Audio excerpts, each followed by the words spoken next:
All right. After the tours go down, we've dragged the old chook into the office. First couples podcast, probably one of many. I think she's a little bit nervous, so Not happy, really a talker. happy bullshit. Happy 40th to the old chook. There's your first thing. All right, for anybody that doesn't know, jump at the bottom, hit the links, subscribe, follow, share this shit. All about the conversations that nobody wants to have, but everybody should have these conversations. There's a reason why people should have these conversations. Because this is the shit that creates a happy, healthy relationship. So let's get straight into it. With a relationship like ours, I quite often work away. So I want to jump into something straight off the bat. Being a mum, juggling everything that you juggle, what is your hardest thing to juggle when I'm not here? Time. I don't have enough time. I struggle with after school activities, managing time with kids, managing time with Jack, getting them to work, dance, you know, it's hard to be in all these places as a solo. The rest I can do. The rest I'm fine with. It's just being in all the different places. So it's the transition between the school pickup to multiple different areas of the kids' external activities Yeah. without the second set of wheels and momentum to keep the ship running. Yeah. Really? Yeah. That's the hardest thing. Well, from an outside point, I think you juggle that quite well, but obviously the mental load that comes with remembering everything all the time Yeah, that's hard. is probably a challenge in itself. Yeah, there's lots to remember as well. Yeah, I do struggle with that, I suppose. But then I use just like my millions of notes that I've got written around the house. Yeah, I will say there are quite a lot of sticky notes. So, to the creator of sticky notes, two things. One, stop leaving sticky fucking residue all over my house. That'd be great. And two, make them a little bit bigger so you can actually get your fat fucking nubs on there to write. Because that's a challenge in itself. Be a great start. So besides that mental part of trying to remember everything all of the time and be in multiple different areas across the afternoon, besides that juggle, what do you think is a point of where you're able to switch off? Like how, as, as, okay, give me the definition between the two different scenarios.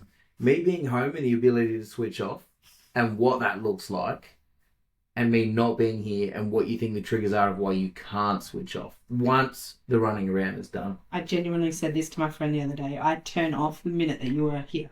So if we go out, I don't know where I'm going. I don't know where I am. I don't know. I don't need my license. I don't need my keys. I don't need anything because genuinely you've got it. So for me, that is my zen. I'm just like, beautiful. Right. Now, let's look at the other side of that coin. When I'm not here, what are your avenues of how you can switch off? Oh. Probably the worst thing that you should do at night is scroll on my phone. That's bad. So I'll just sit there and doom scroll, and I find that once all the kids are in bed, or like I'll just sit and doom scroll, and I think, oh my God, what have I just done for the last hour? Because my mind is just so frazzled and it needs to just zen. So I end up watching memes and a million and one different things, and it really isn't doing what it's supposed to be doing. So, in terms of time efficiency, basically what you're saying is that the ability to punch in your time card because I'm here versus not is just the ability to go, someone's got my back. Yeah. And I don't have to really think. I don't even really think what's for dinner or anything like that. I just kind of just go with it and I feel more comfortable. But when you're not here, when you're not here, I'm more organized. So More I driven. have, yeah, I have dinners done. I have a plan for my day. I know what I'm here to do. I've got work stuff to do, like reconciling, whatever it may be. I have a more of a plan when you're not here. When you're here, my plan is shut to shit. Oh, right. That being said, What are you banging?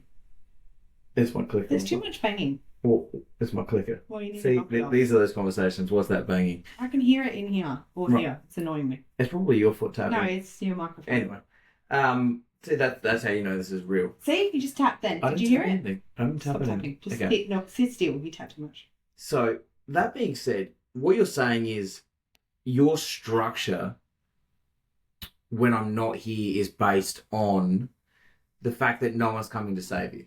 Now, that being said, is this not an exact thing that we're trying to teach our kids? Yeah. That in the world that we live in, no one's coming to save you. No. Correct. Correct. Now, for reference, for anyone that doesn't know, we have how many daughters between us? 4. 4. Fucking hell. 4 daughters and a son. Thank fuck for Jack. Yeah. Right. I'm very, very hard in the way that I look at things of...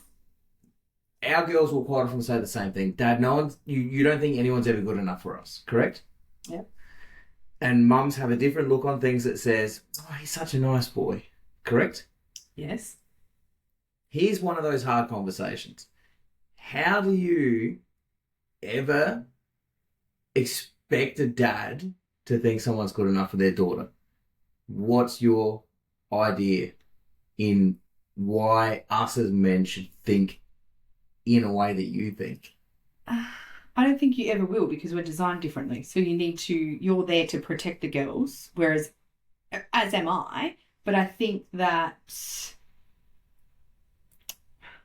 I'm more of a nurturer and more softer, and I go back to when I was younger and what I thought of boys and, all of that sort of stuff. Whereas you go straight to he's not good enough, he's shit, he's this, he's that. Because they're doing what all these other young kids do. They're just being kids. Being young lads. Yeah, just being young lads learning, trying to get better and trying to do all these things. And you just think instantly, no. What was that last bit? You went too far from the microphone. Oh, they're not good enough. Oh, there we go. But no one's going to be good enough until they're probably grown and mature. So really, they're only in the learning stages. They're not in I'm going to marry him stage. Absolutely. I completely agree. And for reference, I've said this quite often. I can't wait for the day that one of my daughters says, Dad, it's the time. Let's have that dad and daughter dance. Yeah. It is something that every dad wants, whilst we carry the you're not good enough until proven different. It's the old saying, you're innocent until proven guilty, or you're guilty until proven innocent. Yeah. In a dad's world, we look at every potential partner as they're not good enough until we're proven otherwise. Yeah. Now, that being said, I just think personally that there is not enough strong father figures in these young boys' lives. Yeah, probably. You're probably right. Yeah. To actually make them speak, respect, and treat women, young girls especially, in a way where they're important and validated. Yeah, and I see that in these little kids as well, like these young lads. They just are trying to do what the cool thing is and trying to keep up with the trends and trying to, find themselves, I guess. And they don't know really where that is yet. So I feel like that's tough for them. So really it's more about keeping up with the Joneses rather than setting... Like what's trendy, what's cool, what's going. What's setting the standard for this is the baseline for respect. Mm. This is where respect for young women starts, and this is the bare minimum that I can put in. The maximum is the full level of respect. But they're not even there yet. But the bare minimum is just what's on trend. They're not even... But, however, I say this, but these are all the boys that have come into our girls' lives. Whereas, in my head, I can already see that my son, who's 4, won't be like that. No. And if he is like that, there's going to be issues. I'll have words. He won't be like that. He's too kind. He's raised by women, basically, with his 4 sisters. So he's always going to be a kind, gentle... He's going to know his place around women purely because his world is based around women. Correct. And he sees the way that you treat me as well, which I think is very important for a young boy. I think it's actually very important for the girls too, to see that. touching on that, there's something that we quite often speak about, and that's the reposts that the kids will share on social media. Yeah. And in some of the things that they repost in regards to the way they look for a relationship. Yeah. Now, there was one that was come up the other day, and I'll let you explain how that was. The one where she wasn't going to accept anything less. That's right. So what I want is for you to explain 2 points to this. One, what your first initial reaction was when you seen it. Yeah. And two, as taking yourself back to a youngster. Yeah. What you felt you were looking for then versus your non-negotiable now. It's a big question. And I already am emotional, so I feel a bit sad about it. I will try and get through this without making her cry. There is no guarantees because she's 40 and she is a wet noodle today. So for anybody that hasn't worked out, there's 2 things that you should be completely aware of. One, when you turn 40, you turn emotional. And 2, when you get luteal, you get emotional. So there's either 2 ways this is going to end. She's either going to kill me or she's going to cry. No. Continue. One of the girls just reposted on her TikTok that she won't accept love anything less than this. So, and it was just people hugging and kissing and that, basically this is the love that she wants to look for because this is the love that she sees in her mum and her dad. Now, this isn't her dad. This is her stepdad. So it could be either way. It could be her stepmom and her dad or me and her stepdad. But I feel like it's probably us. Right. Don't you? I do. Yeah. Because we're OTT. Because we have a relationship where it's, and I've did videos about this where I would rather my kids constantly say, please stop kissing, ew, it's gross. They still look. Rather than and smart. Please stop fighting because it's unhealthy. Yeah. Right. It's nice. So that's point 1. Now let's go back to my question. My brain can't hold this many questions. What were you looking for at that age that is now at this age of your life? I searched a long time for that. Correct. And that's what I'm saying. So what now do you deem as a non-negotiable in a relationship in terms of where you draw the line at the least amount of respect a man can give? The least? The bare minimum. What's the bare minimum level of respect from a man? I don't really know what you mean. I expect respect flat out. Like, I don't expect minimum respect. It's not. What I'm saying is, what's the bare minimum that a man's effort should be? The bare minimum that a man's effort should be to still be respectful. I'm really sorry. In the terms of our girls. I expect... In the terms of like a young girl growing up. A lot. They need to respect them 100%. This is why I say none of them are good enough. See, women aren't that hard to work out. You just got to ask the right questions. I think you went around the clock. No, I just picked your brain to make you give me the answer that was exactly what I said. 100%. That's what they need to do. Fucking respect them 100%. Bastards. That's it. Right. Jesus. This has gone deep straight away. And we're only 13 minutes in. Oh. Right. Switching from just the parenting aspect of things. Me being a business owner, you being a business owner, us being in this for how many years now, and the level that we've grown to from where we started. Mm-hmm. What do you think was the turning point in how we handled business and family? In terms of switching between how we can switch between its work mode and its family mode.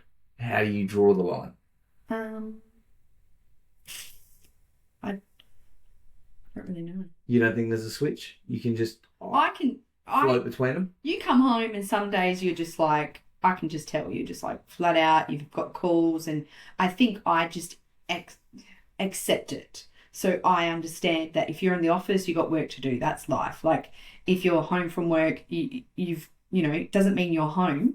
You're still working. So we just respect that you've got to work. Like I'll go out if I need to. I just keep going on my day like I would normally, I suppose. Yeah. And then when you're ready and you come out and you're just like, yep, you're done for the day, da-da-da-da.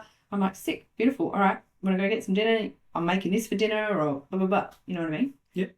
I don't really. You can float between the two quite Yeah. comfortably. And I think I just accept what has to happen. Because if I didn't accept it, I'd be not doing my part. You know what I mean? Like, you work away every other week. If I didn't accept that, we wouldn't be able to float the way we do. we wouldn't be where we are either. Yeah. So I like the lifestyle that we have. And to be honest, I quite like sometimes when you're away for a week. Fully in the chains are off. Jesus. I'm going to be honest. Sometimes I really like it, but then sometimes I'm really, really sad about it. But a lot of the times I'm like, oh, it's all right. It's only 5 days. Sometimes it's like, could it be 7? Could it be 9? You got a Cooper baby soon. This has just taken a turn. All right. Fuck. Just can't be deep. Can't be fucking real deep. All right. How about for you then? I've always had an issue with being able to switch off owner-operator mode and family dad mode. Mm-hmm. I don't have as much trouble flicking the switch to like family husband mode. And to give you some context, I can quite easily switch from getting off the phone and showing intimacy with you and having a cuddle and having a kiss and listening to what you have to say. But in terms of listening to the kids when they just bang on the same story that I've overheard while I've made 5 phone calls, I think it's a lot harder to go, I really care what you're saying when I've asked you to shut up about 5 times so I can hear the phone call that I needed to hear for the business meeting that's the next step of what we're trying to achieve. Yeah. So you're already agitated by that. Absolutely, because I've asked. But then the flip side of that is... You can come in and talk to me about things and I'm like, I'm ready to take this phone call. Tell me in a minute. And I don't know, there's always, from day dot, there's always, and I've said this multiple times, there's always been something about you that I just can't get fucking mad at you. Yeah, I know. Like, I'm sure there's things that you could do. That's a win for me. In terms of like, if you, I don't want to fucking say like something ruthless, like if. Well, when I hit your car earlier with my car door. Oh, I could have killed you. But you didn't even get mad. No, because I can't get mad at you. And then I blamed you because you're the one that parked too close to the car. Yeah, so there's a prime example. You parked too close. So there's things that... fault, really, in the end. No, not really. But let's go with that. Oh, look, every man has their niche for something. You know, mine's obviously my car or my office, or all of this setup that I've spent fuck knows how much money on now trying to perfect. Yeah. It's nice to have your own things and have it nice. But I find it really difficult to get cross with you because I think us being the way we are came from 2 very broken places of a place where you have no self-worth in. You've been beaten down and beaten down and beaten down and beaten down. And before you know it, all of a sudden you just don't give a fuck about anybody else's opinions because you're already crumbled. Yeah. And you think, if I can't love me, how the fuck can someone love me? So I think that's a lot to do with why there's a part of me that's just like forever indebted to who you are as a person. And because of the life we've been able to build together, I think all of those things stem together. Yeah. So it's not just a one thing trick. It's a multiple thing trick that's compounded. Like coming from broken pasts, building the Brady Bunch crazy fucking family we have of, you know, like most people that have blended families, it's a real challenge. It's a challenge. And it's been a challenge over the years. And absolutely. We haven't done it. We're still in it. We're still in it. But we've had multiple ups and downs along the way of absolute testing. And I think the one thing that we've always come out of the other side of is that we can put it all to bed and go to bed. Yeah. And I think you have to. And I think that's so important that so many couples don't get right, is that for so many couples, they can go to bed angry and wake up angry. But that's not the point. The whole point is actually you. Like, you're my teammate. Yeah, like... I don't want to fight with you. I want to tell you stuff and I want to get like, You want to voice your opinion, but not have it answered. no. And I just need it to be heard, yeah. Or same with you, like hear yours, what you have to say. And sometimes I think it's stupid. And sometimes you think what I say is stupid. But I still won't let you know that. No. Oh, there's times that you're singing and I'm like, could you just fucking sing? But... Thought you liked my singing. Well, after today, when you're officially 40 and I can upset you again, no.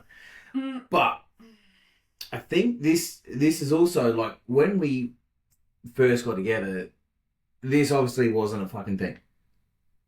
We weren't at a place where we could have some really deep conversations, or that we even had space to have those conversations.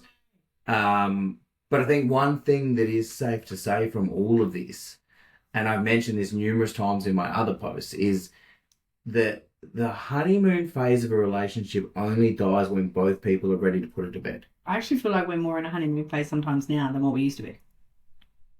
Genuinely. Only because... If I can make this a fucking caption and a thumbnail, man, take note. Only because we've put so much work in. Initially, you're not really technically in love. You're more in lust. So I friggin' was like, this, I'm a bit infatuated with you. Yeah. Which is more of a physical... More of a physical attraction. Yeah, absolutely, yeah. And I'm still very physically attracted to you. But at the same time, it was more... It wasn't on a deeper level. Whereas now I feel like we're just so deeply connected. Yeah, yeah. Way more. More. Like, and from, I think it's respect to yourself as well, because you've done a lot of work. You used to be a lot more... aggro. But more like... I want to say heavy-handed more. Like, you used to say things straight away. As soon as you thought about it, you'd say it. And you'd go fly off the handle straight away. And you'd, be a little bit angry over things that probably weren't really necessary to be angry over. But that's how you expressed it, because that's how you expressed it probably in your past relationships, because we probably never heard. So then now that you are with me, so I'm not saying I'm a saint and I'm like the best wife that you've ever had, or the best person that's ever been in your life, but at the same time, I think I hear you more, and I listen and I understand. Yeah. And that's because of the work that you've done as well. You've like calmed down a lot and understand yourself more, maybe. So just to dive into that quickly, what we're trying to say here is that the filter that we all carry in our relationship, that we grow over time, in how we approach situations, i.e., like you mentioned, with flying off the handle quicker, the bouts of not physical aggression, but just more... No, you've never been physical. You would never. More, what's the way I want to explain this? More uncontrolled temper towards it. Like no understanding. It's more frustration. No understanding around it. Yeah. No compassion around a subject. Yeah. Hence the no filter is the direct connection that is something that couples grow through. Yeah. I think so. That's fair. And I think we've grown together in that as well. Like, I've obviously done a lot of work myself. I've listened to lots of podcasts. I've read lots of books. I understand a lot more about myself as well, because I had heaps of walls when we got together. Like, they were like freaking, it was a barricade, bro. Like, there was no breaking it down. Yeah. Now, just quickly to talk on that, I mentioned so many times in so many videos about not just the walls of women, because obviously men have walls as well. Yeah. A lot of men, it's just not as known that men have walls. That it's because you don't like to be vulnerable. Yeah. Precisely. Men don't like to show that they have a weaker side, or walls, or insecurities, or whatever it might be. But I've mentioned this numerous times, and we've spoken about this numerous times, in the fact that a man and a woman's job in a relationship is really, really simple if you break it back down to the bare bones of what a relationship is. And that is understanding the walls and the traumas around the person you're intimate with, and saying, how do we best break them down? Yeah. Not, I'm here to listen to you talk about them, but fuck you, it's your problem. I'm here on the other side of it. Tell me when you're fixed. How how do you think we broke down our biggest walls together? What's your biggest wall that you had coming into our relationship? Oh, Jesus. Just, I definitely felt worthless. That Yep. was massive for me. This shouldn't be. Why do I feel so upset about that? I felt worthless. yep, I felt like everything I did wasn't enough. Like, wasn't good enough. Yeah, so I felt like I had to be the best wife, the best mum, the best worker, get a better job. Why aren't you financially adding more to our relationship? Yeah, like I was a burden in the finance side. I didn't, run the house properly, all of these things. And I thought, what am I doing here? Like I was doing everything I possibly could, and that still wasn't enough. And that was probably, my biggest thing. Your biggest wall. And then when you came in and you're like, oh, I can do this and I can do, I didn't actually like it when you did that. Yeah, I remember helping you hang washing for the first time, and you're like, what in the fuck are you doing? Yeah, I was like, get out. I'm like, mate, I was raised by a single mum. For reference, my dad is a fucking dropped pie. If anyone doesn't know that, Google it. It's probably a UK term, actually. Now to think about it, because He's not the... Either I don't way- know, but I just know. either way, I was raised predominantly by my mum. God bless, she's a fucking saint. If anyone wants to know how to be a man, just be raised by just a mum. That shit will teach you how to cook, clean, do the washing, fucking make a bed with hospital corners. Trust me, Jack's already helping. Helps cook. I make a bed. She goes, fuck, you already know how to do. I'm there's no not manly part of being able to do those things. And what fucks me off is that men think that that's not a masculine thing, to be able to tow your weight around the household. That's somehow not masculine. Yeah. And that Whereas I actually find it very masculine. that was a big fucking issue for us, because I was like, oh, let me help you do that. Let me help you do that. And you're like, what the fuck are you doing? Just sit That was my issue. Yeah, just sit down and watch TV, because that's what you're used to. And this, Yeah. like I say, it's so much of the shit that women don't want men that sit on the fucking couch and eat the crumbs of the chips out of their fucking belly button and drink a 6-pack of beer because they're a fat, lazy wop. Gross. The dad bod's only cute for so long. Yeah. Unless you can actively say, I shit my pants and I'm a fucking muppet, women don't find that shit attractive. Get the fuck up, get in the kitchen, help your wife. You know how romantic that shit can be? We quite often have one joke, and that is something that we were talking about last night when I said, no, just let me cook you fucking dinner. And you said to me, what? Can I get my spatchy spatch and be the sous chef? Those moments. For anyone that, there's a meme out there that says a spatchy spatch. And it's just stuck with us from day dot. It's because I just like to help, that's all. And I think that's also because I'm not great in the kitchen at most things. I have like 3 or 4 staple meals You that, do a good job. yeah, I have 3 or 4 staples and I'm like, I can execute that shit. You do a good job. I like it. I actually, to be honest, any meal cooked for me, I'm like, yep, no Yeah. worries. But it took some real fucking persuading Mm. to make you just sit there and let me do it. Yeah. Now that is a sign that there I think that's is growth, really. still some little wall there that says I just have to. Yeah. Because I can't accept fully that somebody wants to do that for me. Yeah, true. And I struggle. I still do. Yeah. I struggle not helping. I like to help. Yeah. But it's the same. Like you say, oh, the washing's done, and I'll literally get up straight away. And you're like, no, just like it's fuck all. There's not even that much there. Yeah. And I'm like, no, just let it fuck, like more hands, light work. We can both go I chill. think it is still a little wall there. Yeah, I agree with that. Fair enough. Yes. Right. How about you? I think my biggest issue has, and until the day that I stop working away, will always be the same, that I feel guilty when I'm away because I can't contribute. Mm. I know that what I do by working It's away extremely contributing. is financially contributing, but mentally contributing, there's only so much you can do through a text message or a Yeah. phone call. Now, I've mentioned this numerous times about the impact that dads have on their kids and how we can't undo the things we've done. Me working away, I'll never buy that time back. I could earn It's a huge sacrifice. I could earn over $1 million for the next 20 years. So $20 million. I'll never buy back the time that I've not had. No. But what it can do with that $20 million is by memories moving forward. Yeah. Now, having said that, there That's are why I like to create.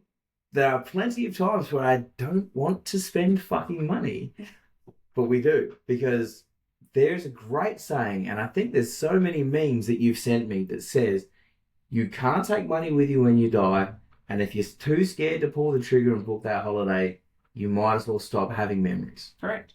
Because it's so true that What's the point of working? the moment you say, no, we can't afford it, you've instantly made yourself accountable for the reason why you can't afford it.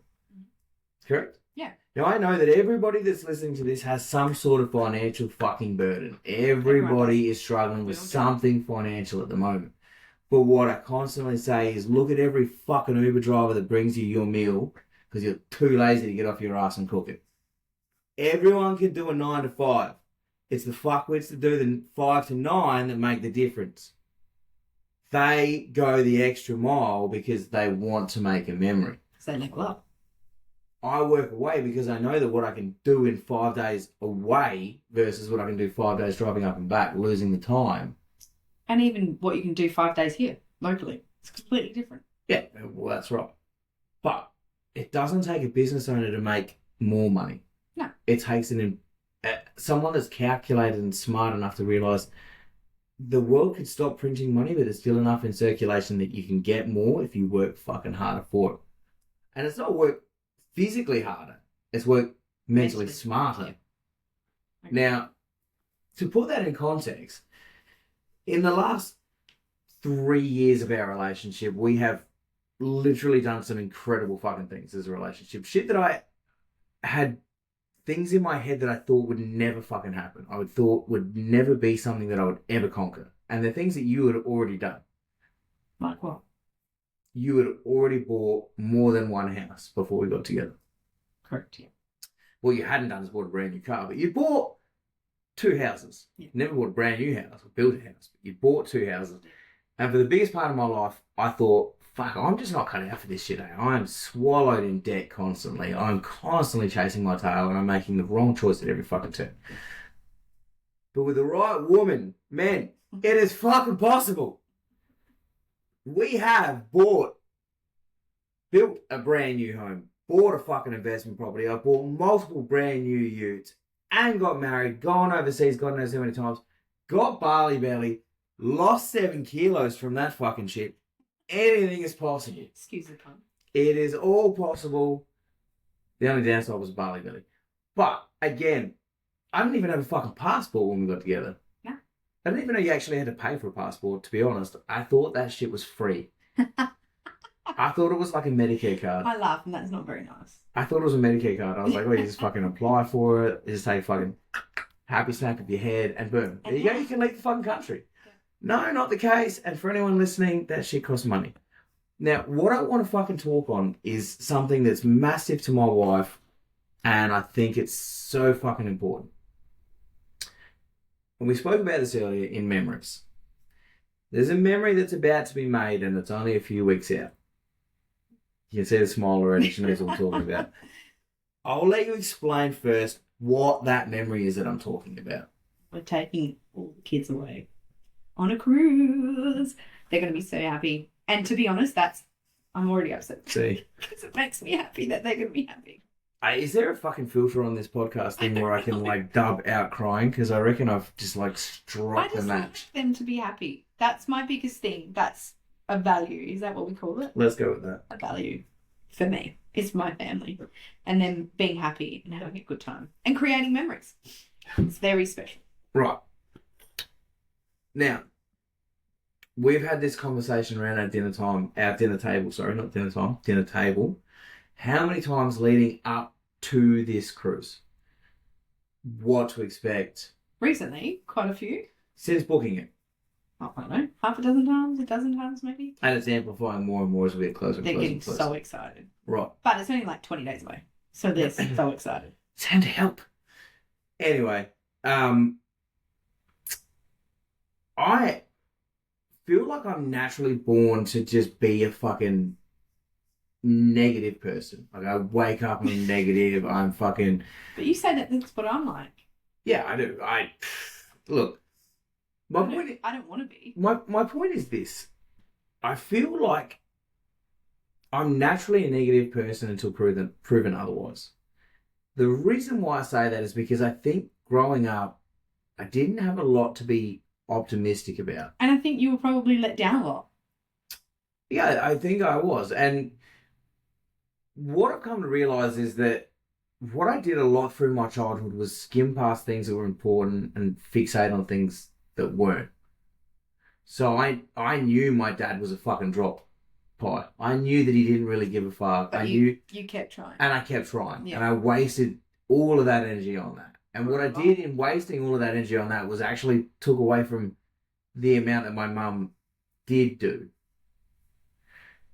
And what I realised, the older that I get and the more that I see this pattern repeated, is that I realise two things. There are a lot of fucking deadbeat dads out there. But there are a lot of blind kids out there that don't actually look at what the parents do. They just are familiar with the way the household runs, what financially comes through it, what their benefits are, what they get. And it's probably just natural. Like, that's just what they're used to. Yeah, it's not as exciting when something happens. Yeah. Like our kids, we take them away. It's not, this is not new to them. The new side to them is they're going away. So they're getting on a plane, they're going on a ship, they're going overseas. Like, that's all huge for them. Like, they're so used to going to caravan parks. We just did one on the weekend. Yeah. And they still do love that. Yeah. They do. So we've done caravan parks, we've done the Gold Coast. We did Queensland with them. They love that. Yeah. They froth that, actually. Yeah. Yeah, they did. And they still talk about it. It was like 3 years ago. That's right. Was it 3 years ago? Yeah, 3 years ago. 3 years ago. Yeah. February. Yeah. And they still talk about it. So that just shows you that's how important these things are, because the memory is there now. It's imprinted in them. The core memory is there. Yeah, because that was their... Look, I think my girls they'd definitely been on a plane, but they were younger, so they probably didn't remember. Had I ever taken Sienna anywhere else? No, not by herself. So really, they'd been on a plane maybe once when they were younger. Your girls had never been on a plane. Correct. And they were just like dead going on a plane. Yeah. Just them getting on a domestic flight. Like, this is the best. Now imagine getting on a cruise ship where it's like... They're just going to die going on this cruise. They're just going to think it's the best thing ever. Now that's important. Now imagine being on a cruise ship where if you fuck me off enough, there ain't enough boats to get back. I could make you swim. Kidding. Don't play this shit back in case anything fucking happens. But again, this comes down to the way I viewed everything growing up was that I won't get what the next guy's got. Yeah. Because I was so fixated on I'm not enough. Yeah, and that's sad. And what I've realised growing up, especially with having a partner like yourself, is that you don't need all of that external validation. What you need is the right person to realise you have internal validation. And I think this is something that so many people don't have in their intimate relationship. I said this to you the other day. They don't have the support from the partner that they're with. And this is both male and female, where it's not so much about being equal all the time. It's about being able to recognise when your partner's not equal, when they're feeling lower, and bring them back up. Yeah. Instead of letting them be low and then get into a pattern of staying low. Yeah. And everyone gets low. Everybody has low points. Everybody. Every single person you've ever met in any relationship, no matter how it's painted to you in any way, shape or form, has gone through low points. Mm-hmm. And what I very quickly realised that I lived my entire life in a low point that I couldn't break. And this stems back to what I said to you the other day about the girls. I want them to know that they are loved enough to not need that external validation from anyone else. Yeah. So I tell them constantly they're beautiful, they're loved. They're enough. Crying. That I just love them so much. And they know that. So then they don't need to get anything. And I think you must feel the same because I feel that I do that for you as well. Yeah, well, touching on that, let's just break that down for a second. There's two ways to describe who I am or what I look like to most. And that's my wife's version of what I look like to most. And unfortunately, the general society of what I look like to most.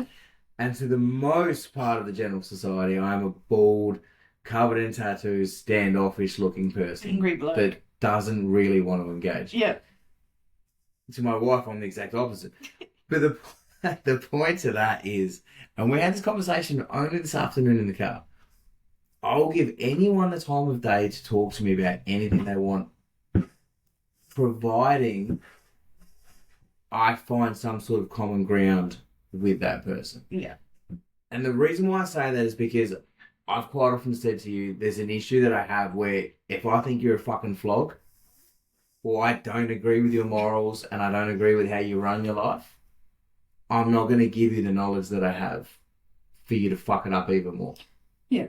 So if you're not going to validate the things that I say and you're not going to value the opinion that I have, I'm not fucking interested. Yeah. And that's where... And you don't really do small talk either. I could care less. Whereas I love small talk. I'm here for it. It's like today. So we go to a winery today, and I'm not a massive talker about all of the birds and the bees and the fucking grapes that go into a bottle of wine. Does it taste good? Does it smell good? Cool. That's all I really need to fucking know about what I'm about to try. My wife, on the other hand, is like, and then how's it fermented? And then how is it done? Yeah, but you've got to remember that that's his job. Yeah, I'm fully aware of that. He was frothing it. So I'm fully aware of that, and I shout out, the bloke was fucking brilliant. He was very good. But I'm positive that I had the face of I don't give a fuck. Yeah, you always do. That's your standard face. For reference, I totally gave a fuck, and I think it's brilliant that you're good and you're passionate about what you do. I love people that are passionate about what they do. Yeah. I say to everybody, I'm like, my wife is the most passionate person I've ever met. Really? And the reason why I say that she's the most passionate person I've ever met is because the only time you ever see a difference in her face is either when she's fucked off with you or in love with you. If she's in love with you, her smile is ear to ear. If she's fucked off with you, her frown is from ear to ear. Oh, great. And you know the difference because there's no grey area. It is what you see is what you get. Yeah. You're very passionate with how you explain things and how you attack a situation. And that is something that we've spoken about numerous times that I say quite often, I'm jealous in how you can articulate how you feel. Yeah, but you articulate very well as well. You explain Yeah, if I'm fucked off, everybody thinks I'm fucked off because my voice is loud, so I'm instantly yelling. Yeah. But I'm not yelling, I'm just trying to voice how I see something, but I can't interpret how it's received by others. Yeah. You have a very beautiful gift in how you can articulate how you feel through facial expressions, through tone of voice. No, just even through like your tone of voice, the way your eyes look going into a room, all of these things are really important. And I think it's important to mention that in saying that, I'm not the only one that's mentioned these things, is that you can walk into a room and the whole atmosphere can change just based on how you feel. So if you're in a bad mood, people can sense that because of because of your personality. I think it's just probably my whole face. And I think I'm generally a happy person. I think being married to somebody that's like that in itself is a massive thing.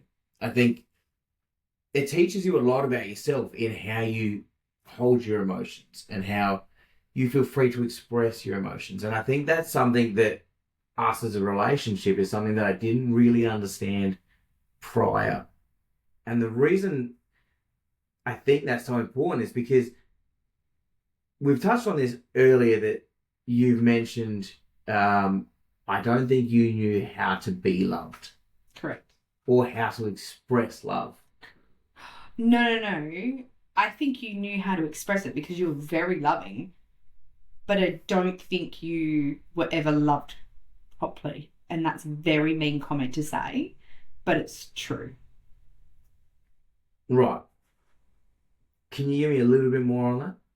Like what I said before, like building you up all the time. Like your mum can hug you and kiss you and cuddle you and do all those things, but it's still, in my opinion, not loving you properly. I think you need to be loved by, like, letting them feel like they're good enough and allowing them to express themselves and letting them know that how I feel about you is enough. Like, you don't need to seek validation from anybody else. No partner, no one. You know what I mean? Yeah. So, like, Jack, for instance, we've already started doing, I don't even know what it's called, but we say it all the time. I am brave. I am smart. I am kind. I am resilient. Like, and he says all these things. And so he knows he's good enough already. Yeah. And he's a 4, just 4. Yeah. You know, and I try and teach the girls the same thing. Like, I find that your girls have changed a little bit since being with me. And Absolutely. I'm not tooting my own horn. No. But I just think that I feel that what I give them is different to what you give them, different to what their mum gives them. Is reassurance in the fact that what you feel inside is okay to let out. Yeah. And if you feel anything, just tell me. It doesn't matter. I'm not going to be mad at you about it. Right. On that, this is where I think a lot of the issues that I've overcome and I've done as your testament to this, fuck knows how many hours and thousands of hours of work on all of the things that I battled with. Everyone has to do that. I think it's so important that anybody that's struggling with any of these things, podcasts are a fucking amazing way to gain education on all of the things that you feel like you can't. Punch it into Spotify, the topic that you're trying to get into. Same with Audible. Chuck that shit into Audible. Anxious Generation. Quick shout. Anybody that wants and has kids, jump onto the Anxious Generation on Audible. I think it's about 15 hours. Best 15 hours you'll ever fucking listen to. Absolutely amazing. Say it again. The Anxious Generation. Yeah. Audible book. Yeah. Absolutely fucking brilliant. Business minded. I'm a fucking sucker for a select group of people that I think have actively changed the way that I've completely looked at everything that I've done. Mm-hmm. And you've grown so much. And business, emotionally, mentally, physically, everything that I've done, I've changed a lot through listening to the correct channels. Michael Mojo, Adelaide based, dude's a fucking legend. Bit pricey. Got to pay for a supercar somewhere. Let's get into the American shit. Chris Williamson, if anyone didn't catch him in Adelaide, you fucking missed out. Dude fucking rocks. Jay Shetty, Bedros Keuilian, Diary of a CEO. All these people. Gary Mack. I'm the next big thing. It's not about... Look, it's... I set out to do all of these fucking videos just to do one thing, and that was make someone's life different. Yeah. If I could take anything that I've learned from all the shit that I fucking listened to, simplify that shit even more than the way that I learned it, and pass it through a smaller message that hits quicker, I've done something that's given a tick on my to-do list. It's important. It's important to everyone. Extremely. Especially nowadays.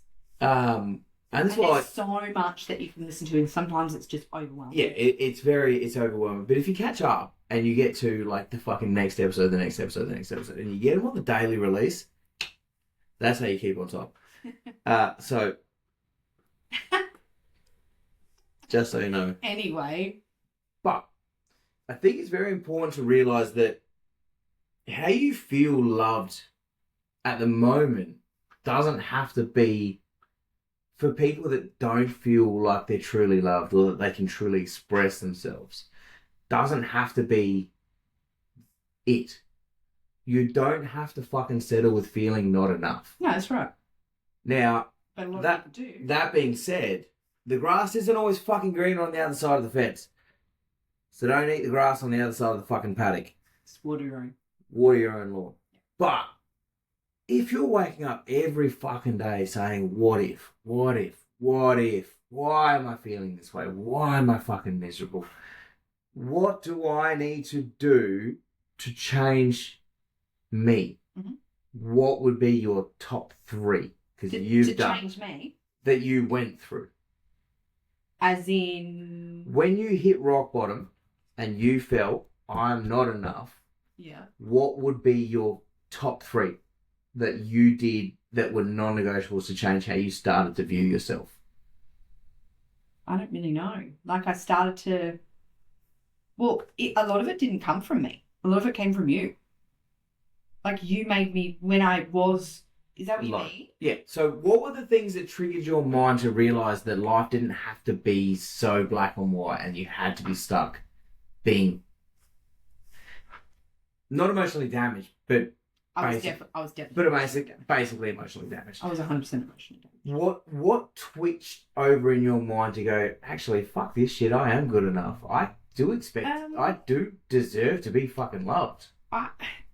It's not the relationship I was in. It's not that I wasn't loved, and I was very, very connected to his family as well, and I loved them. So I didn't feel not loved. I just didn't feel good enough. So for me, you didn't feel connected. There was no connection. The connection wasn't there, but I felt like I was loved, and I feel like he was quite loyal, and he would have done probably anything for me, but just didn't really show up either, if that makes sense. No, absolutely. 100%. Like, avoided a lot of things, avoided a lot of situations. Made you feel like you're almost tackling relationships solo. Yeah, and just our constant battle was always like this, like round and around and around and around. And I was saying the same things, but not actually being heard. So the things that were bothering me weren't heard. Never. Okay. Or never even just taken in or taken accountability for what was happening. Yeah. And then, just kind of stemmed from. And then it was just, I was like, well, do you know what? I got to the point where I was just like, I'm just done. Yeah, I'm done with this. This isn't good enough for me. Now, for reference, I've mentioned this numerous times, but to get a woman's perspective on this, when do you think women punch the time card on a relationship? Is it when you say, I'm fucking done and leave? I was done, yeah. No. But what I want to know is, do you think it's when you say, I'm going, or do you think it's long before you say, I'm going? For me, it was long before. Do you think that's most women? They punch out? Yeah, I think they mentally... I shouldn't say for most women, but I think as a woman you mentally check out, and then because you're so emotionally connected, especially if you're a mum, you're then now, okay, well, I've got these little kids to worry about. Yeah. I couldn't care less about you, but I care about them. So it's about protecting the peace around... I just didn't want to wreck the family. Yeah. Okay. I didn't want to break the family. Right. So in your experience, you punched out long before the actual I'm out of here. Yeah. Like good 12 months. Yeah. Right. Easy. Now, for reference on that, do you think had you not had kids, you would have left? Yeah. So the kids were the reason you stayed? Because that's the emotional side. Do you regret staying for the 12 months because of the kids? Or do you think what you could have taught them, had they been... I know they were little, but had they been older, do you think the lesson would have been better taught that as a woman you have non-negotiables in how you need to be treated? Yeah. I'm just done. I'm not going to wait the 12 months. Yeah. I should have. Yep. But as well, I think sometimes I was a coward. I was very connected to his family. Do you think that comes with just being beaten down and not heard? Possibly. Do you think that stems from the cycle of not being heard in your relationship? When you voice an opinion, it's not heard, then you voice it in a different way, it's still not heard, and you just go, well, fuck, I'm just sick of talking. Yeah, I got to the point where, and then it was like a cycle. It was like, okay, I've said what I've had to say. Now I'm not being heard. Now I'm angry, but now I'm upset because nothing's happening. That's right. So then if nothing's going to happen, what are we doing here? So then we just bottle it. Yeah. And then if we stay, exactly what you just said, what am I teaching these kids? Yeah. Am I teaching these? And that was big picture. That's why I left. Yeah. For my little one, my eldest at the time, yep. She would have been 4. She saw us having an argument, and that just ruined it for me. And I could see her face, and I thought, what am I teaching this kid? What am I doing here? Yeah, because you start to quickly realise that the lesson that I'm teaching is it's better to keep the family a unit. Yeah. Than to respect myself as a woman and a human. And be in a relationship that's built with love, trust, empathy. Intimacy, kindness. Romance, emotional connection. Yeah. All of it. So everything that we try and educate our kids on is based on simple, really, really simple fucking processes. Mm-hmm. In terms of, and this isn't talking about business that we run, investments, all that sort of shit. Nothing. We're talking just what we talk about in terms of an intimate relationship with your partner. And Yeah. they're very simple fucking processes is that you have to respect yourself more than any man will ever respect you to start with. You have to love yourself first. When you can't love yourself, your partner needs to be able to pick up the slack. Yep. If your partner can't pick up the slack and you can't voice it to them to change their mind, the relationship's really not there. No. Now, that being said, why did you wait so long to let your walls down? Is it because you felt buried under the weight of the world? Yeah, and I think I was a bit traumatized. Yeah, that's right. Genuinely. And it took me even, like, we know, like 2 years ago, when I had that little bit of a, let's call it a mentee B. Let's call it a midlife pre-40s crisis. Yeah. But I had a bit of a episode, and I think that was from locked in trauma Yeah, that's fair. that has finally released. That's fair. And I think in terms of like mental growth, mental stability, and certainly the way that you're determined to tackle the world, I think those things needed to happen. Yeah. I was definitely lost in that moment. I think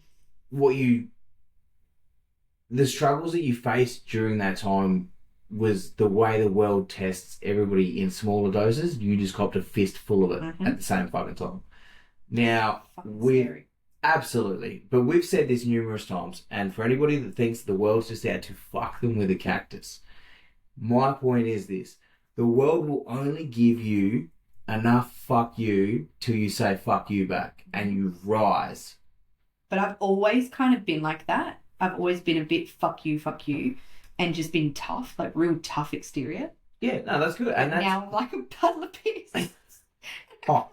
And Well, but I think it's got to be hormones. it probably is a chunk of hormones. But I think what's also important to note is that the more comfortable you are with your partner, the more you're openly able to express Because you're things. vulnerable. Now, before being with you, I think I could count maybe 3 or 4 times that I cried in like intimate relationships where like I'm not talking like cutting my fucking thumb. But do you think you cried out of fear? Or do you think you cried out of desperation? Or I did you think it was genuinely a cry out of scream emotion? for help. I think Yeah, it was. I fear. think it was just like my body didn't actually know what to do. Yeah. And the knee jerk reaction was like, "What the fuck is this coming out of my eyes?" Yeah. Because I don't think that I was truly able to express those emotions. I think growing up, I was told that like Men don't cry. men don't cry. Standard. Oh, I hate that. We bottle that shit. We're fucking men. We just move the fuck on. And I think that's probably more damaging than most people will ever understand. That's why I let Jack cry now. I Yeah. just let him cry. Yeah, Let him cry. I think it is truly a damaging thing. It's like you have this emotion and someone's like, you can't have that emotion.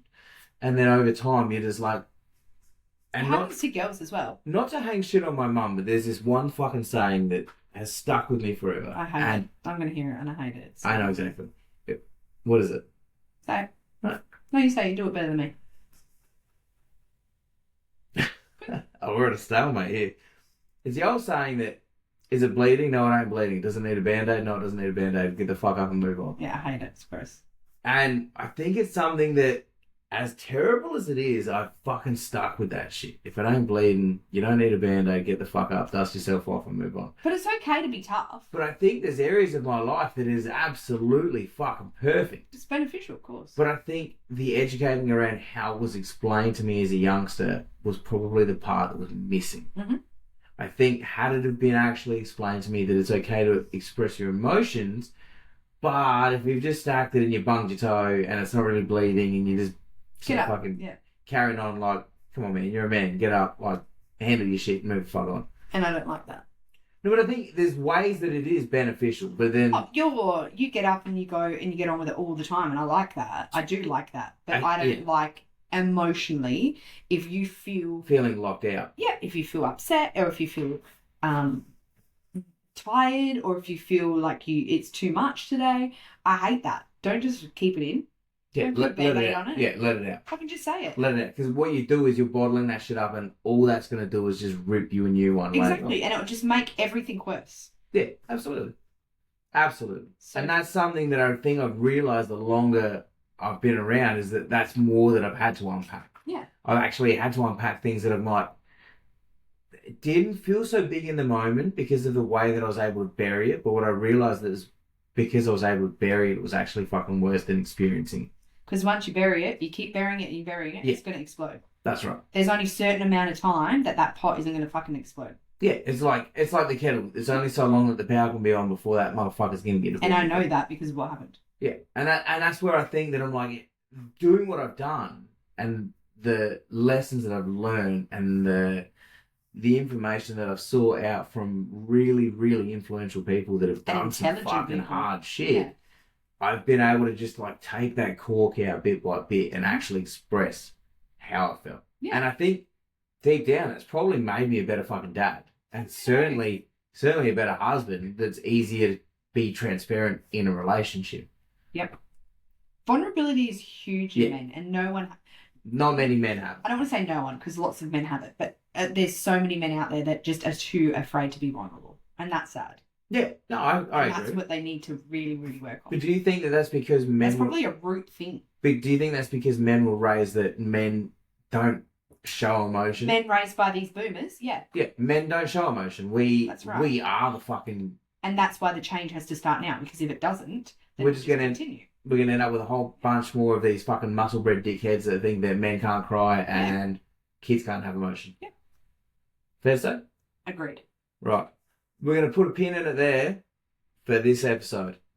Cool, we could talk all night, man. Because we could, but that wouldn't be fucking good for anybody else, and it certainly wouldn't be good for this podcast because I need more than one episode. Correct. Right. Happy birthday, my love. Thank you. Love you. Now press record on that button over there.